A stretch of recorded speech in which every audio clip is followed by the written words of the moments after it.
Imagine a silence so complete it feels like pressure. Not the kind of quiet you get in a bedroom at night. Not even the hush of a snowed-in street. I mean, a silence with weight, the kind that presses against your ears until your brain starts inventing sound just to cope. Somewhere across the high Arctic, there are places the world built with purpose. Radar stations, research camps, hidden Cold War installations, weather outposts. They were meant to be proof that humans could live anywhere, monitor anything, endure anything. And then, one by one, they were left behind. Not always in panic. Not always because something went wrong in a dramatic way. Often the reasons sound almost ordinary on paper. Ice movement, obsolete technology, a program ending, a funding collapse, a supply chain that became too expensive to justify. But in the Arctic, ordinary becomes unsettling fast. Because when people leave, the silence doesn't just return. It settles. It fills every room like a second skin. And once the last radio call fades, the landscape doesn't feel empty. It feels as if it has been waiting for you to stop making noise. Camp Century, Greenland, the base that couldn't keep its shape in the late 1950s and early 1960s. The United States Army built a base inside the Greenland ice sheet known as Camp Century. Not on top of the ice, inside it. Tunnels cut through snow and compacted ice.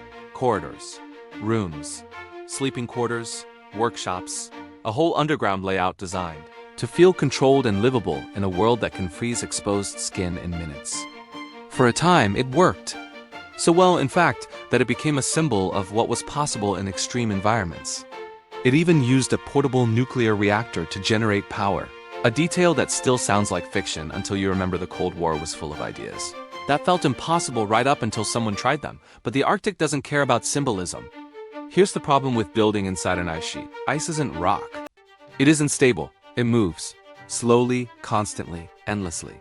It creeps under its own weight, reshaping itself, pressing inward, deforming whatever you've carved into it. Over time, the tunnels and cavities began to change. Roof lines sagged, walls shifted. The living space that had felt engineered and controlled started to feel organic, as if the ice was reclaiming the shape, closing the wound. Camp Century wasn't abandoned because an enemy attacked it. It was abandoned because the ice proved a simple truth. You can build a city under the ice, but you can't convince the ice to hold still for you. The reactor was removed, the site was shut down, and the base was left to be entombed under accumulating snow. Not destroyed, not erased in one moment, just swallowed. One winter at a time. And that's the first lesson of the Great Quiet. Sometimes the threat isn't sudden. Sometimes it's patience. The DEW line, Canadian Arctic, the Cold War's eyes that went blind. Now picture a different kind of outpost. Not one base, but a chain. In the 1950s, the distant early warning line, the DEW line, was built across the Canadian Arctic, a network of radar stations designed to detect incoming bombers during the Cold War. A line of listening posts across the top of North America, technology planted in one of the harshest environments on Earth because the stakes felt that high. For decades, those stations hummed and watched. They were cold, isolated, expensive, and necessary, until they weren't, because the Arctic doesn't change as fast as human technology does. As strategy evolved and radar systems improved, the DE line's role diminished. Stations were deactivated, replaced, consolidated, the mission moving on while the buildings stayed behind. And the DEW line carries a particular kind of eeriness because it didn't end with a catastrophe. It ended with paperwork, equipment removal, final checks, lights off. Then came the second reason these sites feel haunted: what they left behind. Fuel systems, barrels, materials, waste remnants that don't vanish just because a mission ends. In an environment that looks indestructible but can be fragile in the wrong ways, legacy becomes a problem you can't ignore. Long after the last operator left, cleanup programs had to follow. Proof that even at the top of the world, you don't get to simply walk away without consequences. So the DEW line wasn't abandoned because the Arctic beat it with cold. It was abandoned because the world moved on, and the tundra was left holding the evidence. Kinnvika, Svalbard, the science station the world outgrew, now to Svalbard, where the landscape is so stark it can feel like you're standing inside a black and white photograph. Kinnvika was built during a surge of polar science in the mid-20th century, a proper research station, created for serious work in a place that punishes mistakes. The kind of installation that exists because people believe knowledge itself was worth the risk and cost. And for a while it was Men lived there with routine and purpose. Measurements, maintenance, weather windows. Equipment that had to be nursed through cold that could snap metal and crack seals. Food that tasted of tins and repetition. Small comforts that mattered too much. A warm drink, a shared joke, the sensation of being part of something larger than the snow outside. But here's why Kinnvika was abandoned. The program ended. That's it. No monster. No final broadcast. The push moved on. Priorities shifted. Money and attention followed the next question. And in the Arctic, no longer needed is lethal. Because even an empty station is expensive. It has to be maintained or it starts to fail. It needs resupply, staffing, repairs. Every screw and seal becomes a fight against time and weather. Once the purpose is gone, the station becomes a burden the world quietly decides not to carry. So Kinnvika became something else. A time capsule.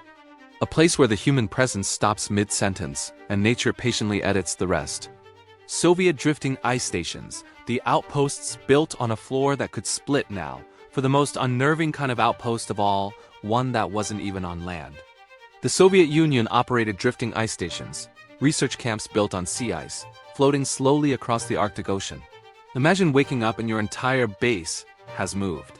Not because anyone drove it, because the ocean moved it. At first, it sounds almost romantic.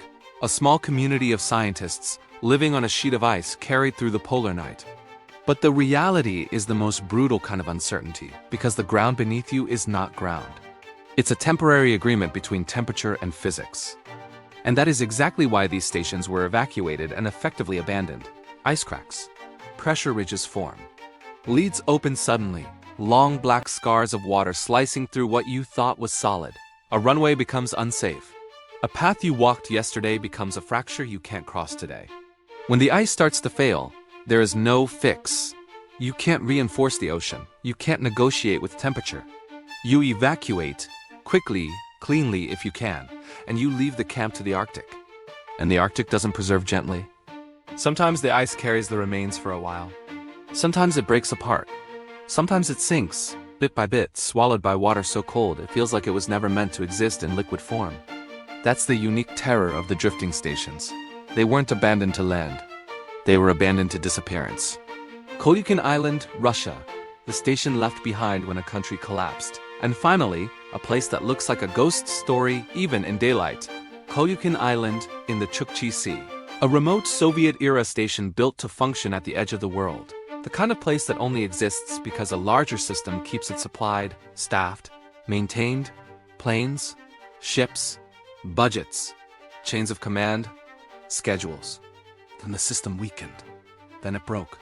In the post-Soviet years, many remote outposts across the far north became too costly, too complex, too distant to sustain. And Kolyuchin was left behind, a practical decision with an eerie result. Because emptiness in the Arctic doesn't stay empty. In modern footage and reporting, the abandoned buildings on Kolyuchin became shelter for polar bears. Not a metaphor, not a spooky legend.